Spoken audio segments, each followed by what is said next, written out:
Bonsoir tout le monde, donc je fais une dernière vidéo pour le moment. Je vais essayer de donner des dernières clés de compréhension. Je vais parler du climat intérieur, c'est une analogie par rapport à la psychologie. Donc vous avez le climat extérieur, et puis l'analogie c'est le climat intérieur, la psychologie. Dans le climat extérieur, vous pouvez retrouver l'air, le feu, la terre, l'eau. Et vous avez le chaud, le froid, vous avez le vent, la pluie, la neige, le beau temps. Et intérieurement, vous pouvez traverser tout ça aussi.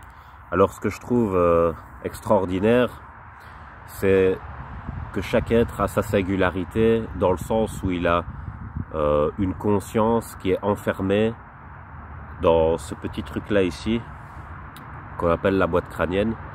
Et c'est ça qui rend singulier chaque histoire. Donc ça, c'est ce qui fait notre différence.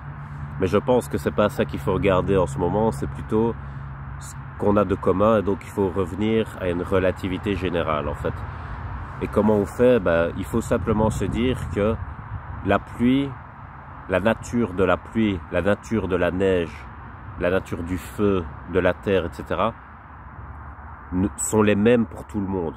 C'est-à-dire que même si nos histoires sont singulières, dans notre condition d'existence humaine, on va pas les traverser au même moment, mais on les traversera, et de la même façon.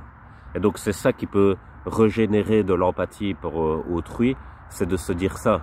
C'est-à-dire que la pluie n'est pas totalement différente pour quelqu'un ou pour quelqu'un d'autre. C'est l'instant qui est différent.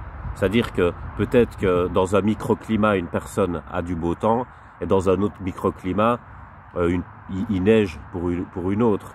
Et donc, mais la nature de ces éléments ne change pas. Et donc, c'est ça le juste milieu qu'il faut comprendre dans son esprit. C'est que si vous dénaturez les éléments en eux-mêmes comme si tout était différent, vous n'arrivez plus à voir ce que vous avez de commun avec autrui. Et si vous relativisez trop tout, vous niez votre propre histoire singulière, c'est-à-dire votre propre chronologie, etc.